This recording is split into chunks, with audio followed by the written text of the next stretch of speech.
Hello, welcome our new episode. Aarushi കൊല്ലപ്പെട്ട രാത്രി. അച്ഛനും അമ്മയും മകളും വേലക്കാരനും മാത്രമുള്ളൊരു വീട്ടിലെ ഒരു രാത്രി ഏട്ടി വെളുത്തപ്പോൾ മകളും വേലക്കാരനും മരിച്ചെടുക്കാണ്. ആ രാത്രി പുറത്തുനിന്ന് ആരും ആ വീട്ടിൽ വരികയോ പോകുകയോ ചെയ്തിട്ടില്ല. പിന്നെ ആരെന്നുള്ള ചോദ്യം ഇപ്പോഴും ബാക്കിയാവുകയാണ്. ഇവർ രണ്ടുപേരുടെ ശരീരത്തിൽ ഒരേ ആയുധം കൊണ്ടുള്ള മുറിവുകളാണ്. സമയം ഏതാണ്ട് ഒന്നാണ്.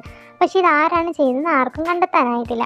2018 മെയ് 15 കുട്ടിക്ക് പിറന്നാൾ ആഘോഷമൊക്കെ കഴിഞ്ഞ് അവർ കിടന്ന് ഉറങ്ങാൻ പോയി. അവരൊരു സമ്മാനമായിട്ടൊരു ക്യാമറയൊക്കെ കൊടുത്തു. അതൊക്കെ കൊണ്ട് കുട്ടി കുറച്ച് ക്യാമറയിൽ ഫോട്ടോയൊക്കെ എടുത്തിട്ട് ഉറങ്ങാൻ പോയി. ഈ ഉത്തർപ്രദേശ് നഗരത്തിലാണ് ഈ സംഭവം നടക്കുന്നത്. കുട്ടിയുടെ മാതാപിതാക്കൾ രണ്ടുപേരും ദന്ത ഡോക്ടർമാരാണ്. അന്ന് രാത്രി കുട്ടിയുടെ അച്ഛൻ 11 മണിക്ക് ഇൻ്റർനെറ്റ് ഓണാക്കുവാനായിട്ട് റൗട്ടർ ഓണാക്കാൻ ഭാര്യയോട് പറയുകയും ഭാര്യ കുട്ടിയുടെ റൂമിലിരിക്കുന്ന റൗട്ടർ ഓണാക്കുമ്പോൾ കുട്ടി അവിടെ ഒരു പുസ്തകം വായിച്ചുകൊണ്ടിരിക്കുകയാണ്.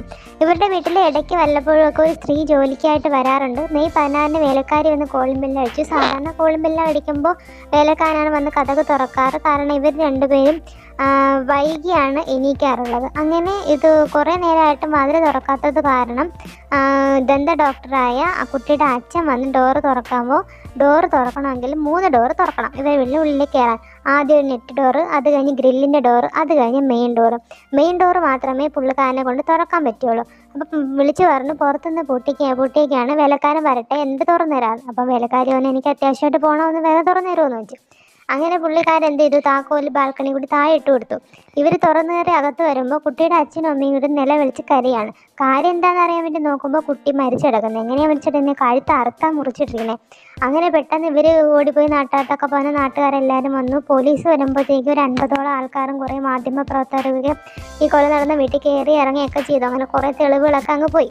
അങ്ങനെ പോലീസ് വന്ന് അന്വേഷണം ആരംഭിച്ചു. അപ്സ്റ്റെയർ തുറക്കാൻ വേണ്ടിയിട്ട് 2 ദിവസം കഴിഞ്ഞാണ് അപ്സ്റ്റെയറിലേക്ക് അന്വേഷണം അങ്ങോട്ട് പോയത്. കാരണം 2-3 നാട്ടുകാർ നോക്കുമ്പോൾ അപ്സ്റ്റെയറിൽ രക്തമോ കറ പിടിച്ച് കിടക്കുന്നു. അങ്ങനെ 2 ദിവസങ്ങൾക്ക് ശേഷമാണ് അപ്സ്റ്റെയർ പരിശോധിക്കുന്നത്. അപ്പോൾ ഡോറ് തുറക്കാൻ താക്കോലില്ലാത്തതിന് ചവിട്ടി തുറന്നു കയറിയപ്പോൾ അതിന് മുകളിൽ വേലക്കാരൻ്റെ മൃതദേഹം ഇരിക്കുന്നു. കാരണം ഇൻവെസ്റ്റിഗേഷൻ സമയത്ത് കുട്ടിയുടെ മൃതദേഹം മാത്രമേ ഉള്ളൂ. പക്ഷേ വീടിനകത്ത് ഉണ്ടായിരുന്ന വേലക്കാരൻ പുറത്ത് പോയേക്കാണെന്നാണ് ഇവർ പറഞ്ഞിരുന്നത്. കാരണം വീട് വെളിയിൽ നിന്ന് പൂട്ടിയേക്കല്ലേ.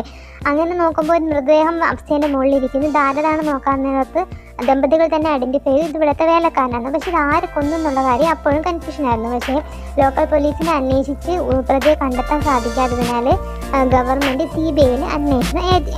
CBIക്ക് ഒരുപാട് തെളിവുകൾ ലഭിച്ചിട്ടുണ്ടായിരുന്നില്ല. കാരണം ലോക്കൽ പോലീസ് അന്വേഷണത്തിൽ ഒരുപാട് ആൾക്കാർ വീടിനുള്ളിൽ കയറി ഇറങ്ങി തെളിവൊക്കെ നശിപ്പിച്ചതുകൊണ്ട് CBIക്ക് ആവശ്യമായ തെളിവുകളൊന്നും ലഭിച്ചില്ല. അതുകൊണ്ട് തന്നെ അച്ഛനെ അമ്മേനെ നുണ പരിശോധനയ്ക്കും മറ്റ് സയൻറ്റിഫിക് വിദഗ്ധമായ തെളിവുകൾക്കായിട്ട് സമീപിച്ചെങ്കിലും എല്ലാം നെഗറ്റീവായിരുന്നു ഫലമായിട്ടുണ്ടായിരുന്നത്. അങ്ങനെ അവസാനം ഒരു അന്വേഷണ കൺക്ലൂഷനിലെത്തി അച്ഛനും അമ്മയാണ് കൊലപ്പെടുത്തിയതെന്നും